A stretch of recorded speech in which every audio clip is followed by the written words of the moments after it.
Hi Leo, this is Lee at Fresh Astrology, and this is your final quarter forecast for 2018.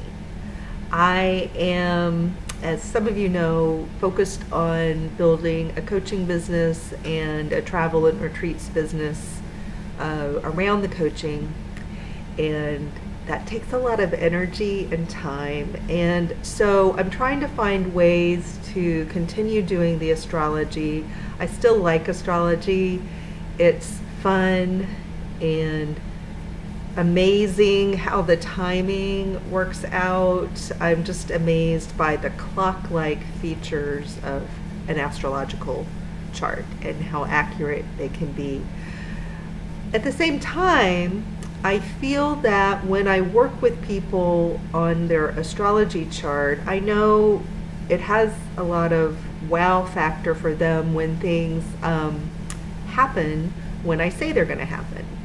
And when I talk about their strengths and what they can do in life, how much potential they have, that can be very validating, and it feels good in the moment of the reading. And because I record my readings, I know people go back to them especially to figure out the timing, if they're getting bored waiting around for stuff to happen, or they're losing faith in something good happening, they go back. But then what's missing there is, and I just want to explain this for people who watch me typically from month to month, why I'm moving to quarterly and annual readings. I just feel that if I'm going to spend my life helping people, that I have a more profound effect on my coaching clients. And I feel that our events business, even from, it's still a very young business, but even the little bit that we've done has validated for me that coaching is very powerful, especially the kind of coaching that I have learned through the Martha Beck Institute. It's just a very specific kind of coaching. It's not every kind of life coaching is what I do or what the graduates of that program do. What I do is a little more spiritual. I think has a little more depth, and it's a little more reliant upon the person, the coachee, to grow and to stretch. And I'm not there telling anyone what to do. But anyway, I just want you to know that I am reevaluating and rejuggling and reconfiguring my time commitment to various things. So anyway, I'll get going with your reading. So we're already a little ways into October for this reading, and that being said, the stuff I'm going to talk about, it really has been going on, even before I did this recording. October has a very distinct mark to it. I would say this Venus retrograde that's going on, and along with a Uranus retrograde, and they're in opposition to one another. And they're in very interesting places. They're in an interesting place in each sign's chart, but it's the fact that both are on the cusp of two different signs, and what those two signs are and what they mean in relationship to the planetary energy. So Uranus, for example, the planet of change, sudden change, unexpected events, unexpected ideas, everything unexpected, is in between Aries and Taurus, and it's been kind of wavering, sitting on this line in essence. It had moved into Taurus, but now it's going back and moving into Aries, and then in March in 2019 it will go ahead and move on through Aries. So these two signs, Aries and Taurus, and for you, Leo, these sit straddling your midheaven. So that means Uranus is bang on your midheaven. It's right there. So career and image are everything. everything, and it's a big time for you and how you move forward with your image and career. It's a big time of change in image, change in career. Surely you feel this. It's hard not to feel Uranus, or anything for that matter, on your midheaven, especially a slower moving planet. It's hard not to feel that on your midheaven.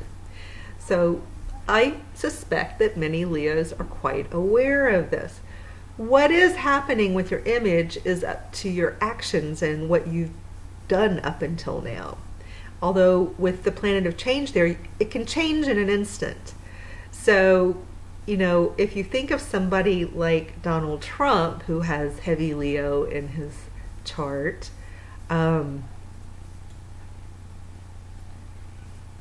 you can see that he is in the spotlight, and a lot of it has to do with his perceived image.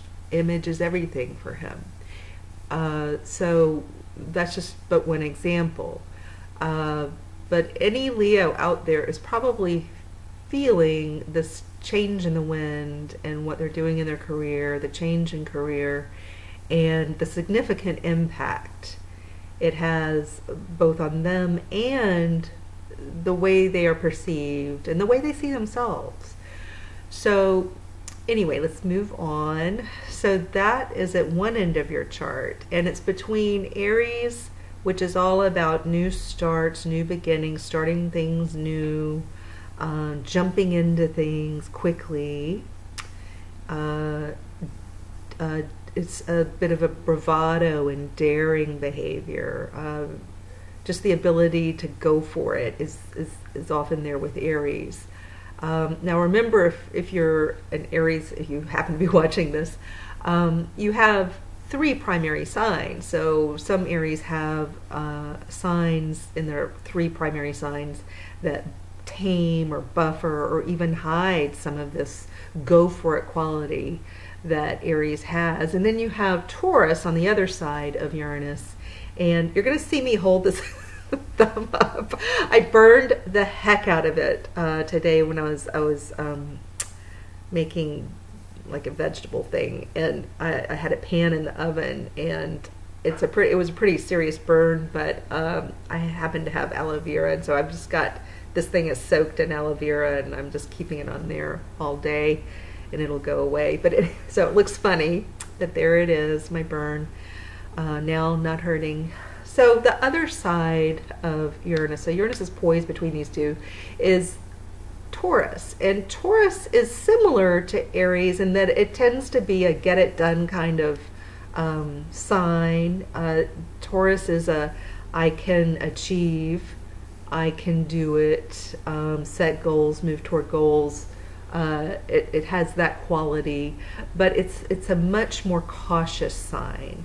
It tends to be change averse, whereas Aries can deal with change very easily, and in fact creates change often as a sign, as an energy. Taurus tends to dig in its heels, hold back, and be change averse. So that's where you're teetering too. You're teetering between the safe and the known and the totally new. But in a weird kind of way, because as Uranus moves forward, it's actually moving into this more cautious, measured way of, in your chart, accumulating wealth. So in a weird sort of way, you're taking this Uranian energy into this zone of accumulate wealth, and you're going to do something really new and unique with it. So Uranus can mean many things. It shows technology, it shows the internet, it shows travel. So it just depends on you and how you're using it. But that is the lightning rod at the top of your chart. At the base of your chart, you have Venus doing something interesting here, where it goes back and hovers. Let me just move this.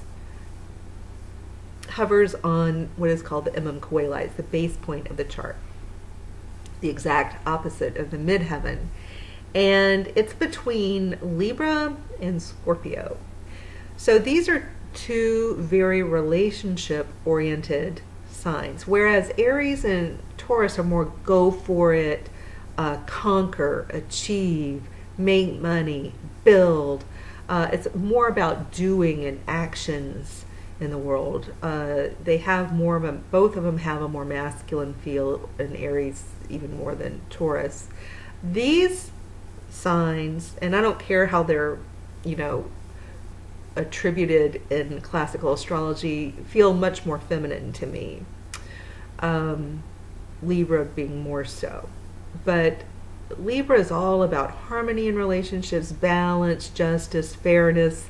On the low side of Libra, and Venus and Libra are closely associated here. There's a sense of injustice, a lack of balance, and things kind of going out of control in some instances. And because it governs your house of communication, there could be some communications that go a bit out of control, and people where messages are not clear, and you could feel like there's some frustration with messaging, whether that's between you and another person or people, or in terms of getting your own message out, if this has to do with your career. And so there's that. Then there's Venus itself, and Venus is also about love and it has a lot of harmony kind of vibe to it. Certainly love and expression of love, expression of the arts, expression itself, but in a more beautiful way, a beautiful kind of expression. And on the low side, it's the green-eyed monster, catty, kind of shockingly raw and emotional kind of expression that maybe a jilted lover would have. And then it's that twist into jealousy and retribution. And this is what it has in common with Scorpio. Scorpio is definitely people-focused, relationship-focused, but it's more about the strategy between you and me, or between my company and your company, or between my country and your country, or my county and your county, or my house and your house. It's the strategy, that interrelationship between two things that involve society or people or individuals. And it's more the strategizing of how are we gonna do this thing, this relationship thing. And it just depends on the setting, you know, between companies. Sometimes there's this love-hate relationship where companies kind of partner together, but they're also competitors. And that's true here with people in your world. They could be family members, people you know from the past. If you're starting a business, because this is often the zone of business startups with Jupiter here, Scorpio has been hosting Jupiter for a year. So if you're doing a business startup, it can feel like there's this competition and you're weighing up the competition, but you're trying to do it in a balanced and fair way. And there's a lot going on here with people skills and how you're going to approach this part of your world.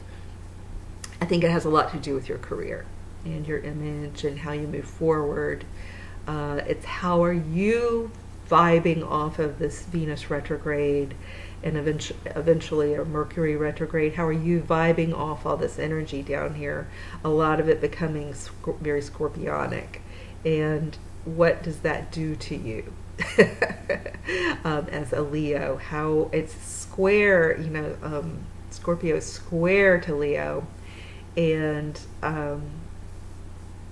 it's not natural territory for a Leo to kind of get embroiled in something like jealousy or worrying about the competition. Is not usually a Leo thing. But with all this energy here, you may be more susceptible to this kind of thing. What do you do with it? It depends on your past. It depends on how you were raised. It depends on the kind of self-work you've been doing, because Scorpio in the fourth house is also a very psychological house. So or place in the fourth house here. And so it depends on where you are in your own self-development. What are you doing to work on yourself so that you don't get embroiled in this stuff? This stuff can hold you back if you go the wrong direction with it. So you want to be careful. You want to be mindful more than anything. There's no right or wrong way to behave in each case, in every case in life. We all make mistakes. All behavior is human behavior. The idea here is to bring awareness to this energy. Very shortly, Jupiter's moving out of here into a much better place for you energetically, and I think you'll feel the lift. So instead of this blow up of energy at the base of your chart around Scorpio, and Scorpio feelings and expressions and behaviors, it's going to lift into Sagittarius soon. So that's in November. But for October, it's still there. As I record this, we're still in October, and I feel something you still need to be mindful of. Communications can feel catty. They don't have to, though, because if you've mastered this, it can feel deep, like you've done your work. The conversation can go very differently. Off the top of my head, I don't know if I can come up with a good example, but if let's say you're confronted with, I'm going to take it out of the business arena and pull it into love. You're confronted with, there's a love triangle, and if you've been doing work on yourself and working on how you communicate, working on how you respond to things, you're going to do this very differently. Like maybe your past self, or a more raw self, more unformed or more knee-jerk reaction kind of self, might just start foaming at the mouth and throwing things and yelling at everybody and making threats. All very human. All very human. And I'm not condemning that. It's a place people can be in their lives, and it's a platform from which you can grow and change.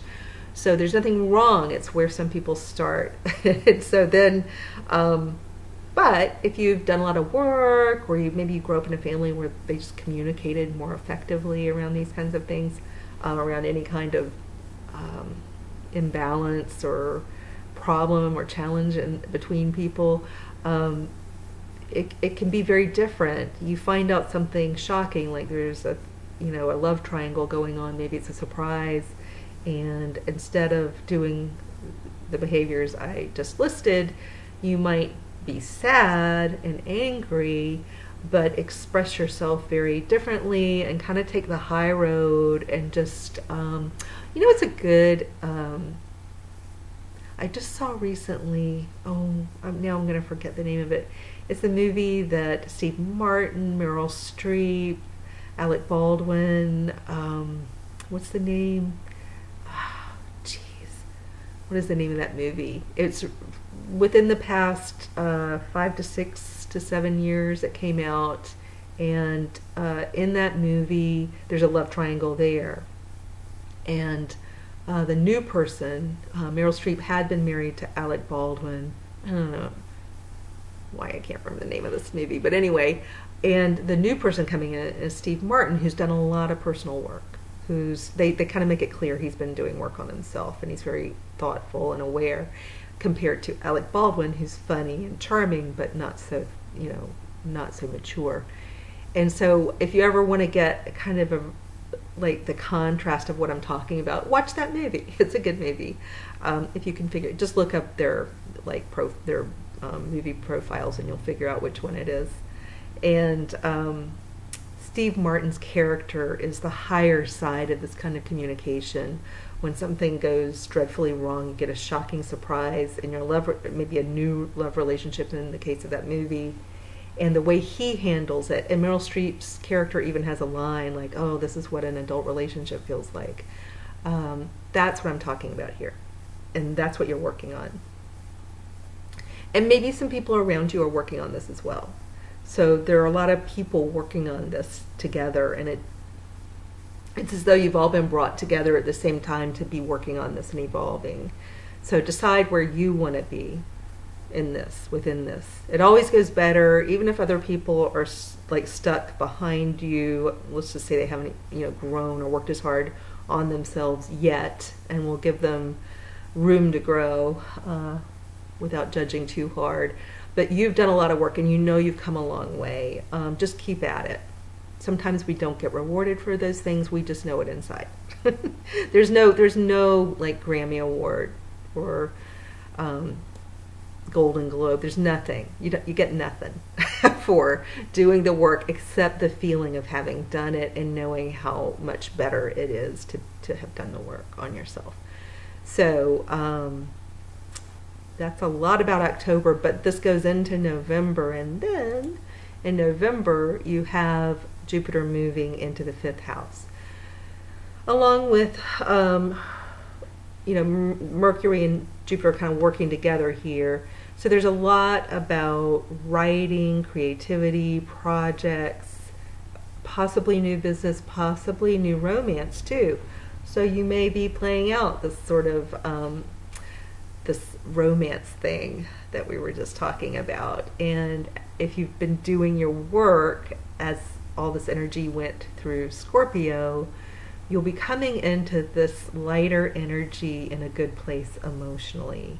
And that's really good for you if a new love begins to form during this next Jupiter transit of Jupiter in Sagittarius. So as of November, it's game on. It doesn't mean that immediately somebody will walk into your life, but it certainly brings in the potential. If you can track back 12 years and see where, what was going on in your life 12 years ago, the last time Jupiter was here, 12 years ago, and see what was going on, and you'll recognize and track it back. If you're older, you can track it back several cycles. You can see how it impacted you. There's the potential for Leos who want children to expand the family.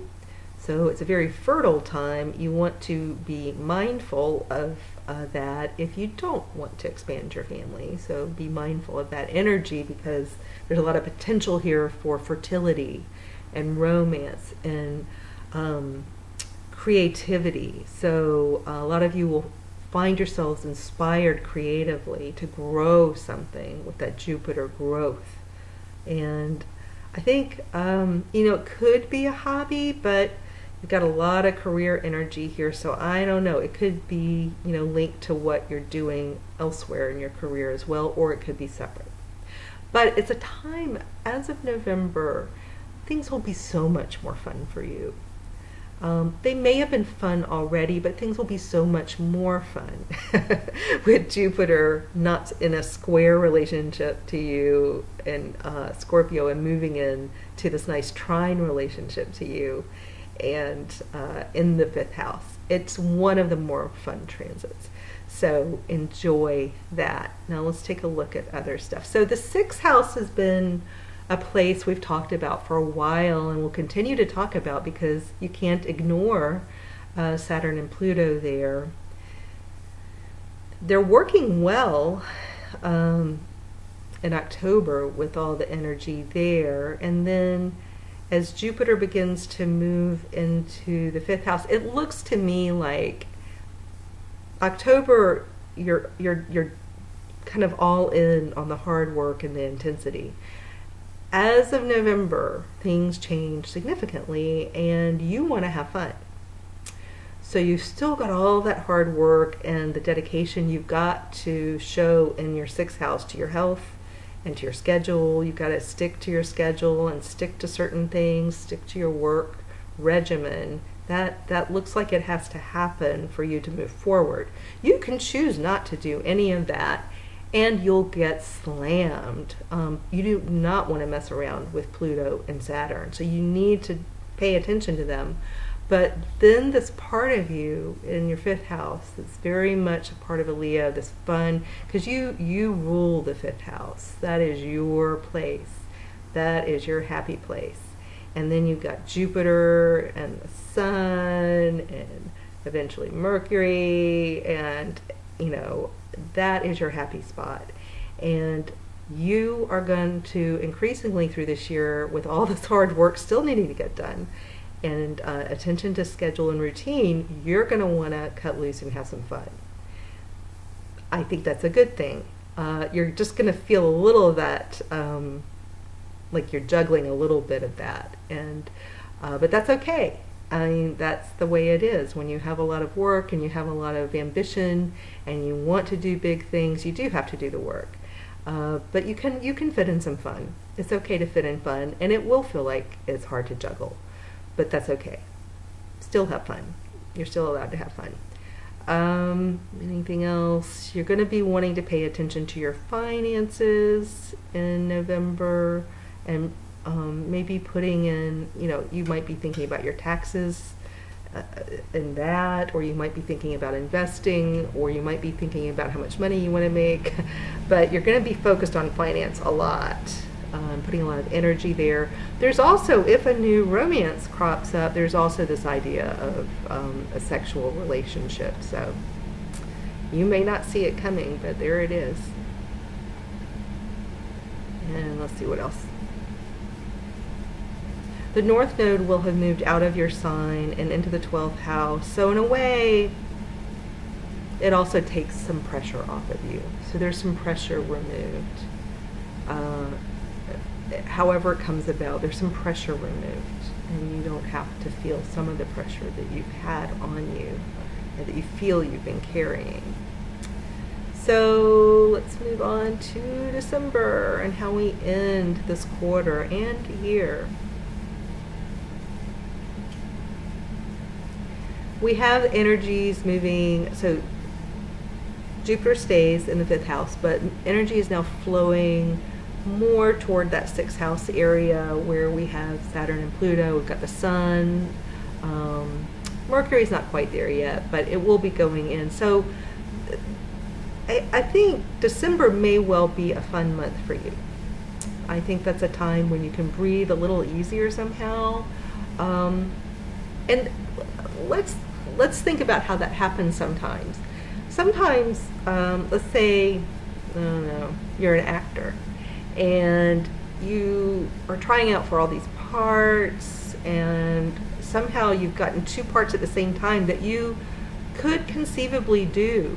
Like, conceivably, you could probably swing doing these 2 parts in your schedule, even though it's like you're never going to be able to sleep.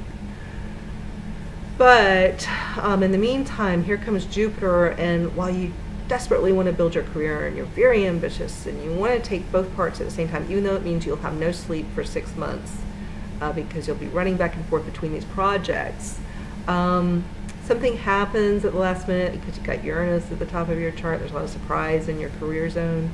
Suddenly one of the parts gets pulled, but you still have the other one. Like, most people would be brilliantly happy, blissfully happy to have one movie role. And so, boo-hoo, you have one. And there may be a moment of aw, but it's a relief. It's a relief. There's this lightness of being. You've got Jupiter in the 5th house, and there's this sense of relief. Also with the North Node moving out of the 1st house in your sign, it takes some of the pressure off. There's not so much focus on you to get it all done and don't carry so much. So I think it might actually, even if it seems like there's less work in December is what I want to say, and that's temporary, but it feels good. And I don't know what more to say about it. It looks like you may be traveling in December as well, and putting a lot of energy into traveling, publishing. So again, we've got that repetition of the publishing theme. So publishing these days can mean doing videos like this, Um, it can mean blogging, it can mean writing a book, it can magazine articles, newspaper articles. There's so many different ways to publish. And so it doesn't have to be the traditional idea of publishing. It could also be speaking. But there's this idea of publishing, maybe marketing, maybe advertisements, travel and school. All those things kind of wrap together. And they might refer to slightly separated people in your life. Because if you have a child, because you have all this fifth house energy, with Jupiter going in there, there could be a child going to school or traveling. So you could be traveling with a child, or a child could be going off to college. You could be looking at colleges. That for some people of a certain age, that could be what's going on. But it does look like some travel in more at the end of December, beginning of January, I would say, depending on how your chart's rotated. But it looks like at the very, very, very, very end of December, there could be some travel there. And increasingly, your world will be filled with travel. That's a part of your new reality, is travel. And it's something, hopefully you love to travel. Most people I talk to do, but there are a few people out there who don't. Hopefully you love to travel. So that is it for the final quarter. This is what is going on. Let's see, I'm trying to think if there's anything else to add here. That's pretty much it. So, thank you for listening. You can subscribe or go to my website, www.freshastrology.com. I also have, my other business is www.tribetripsandretreats.com. If you want to go there and join our tribe. Tribe is really more for women over 40 who are looking for some community and support as they start their own business. All right. Take care, guys.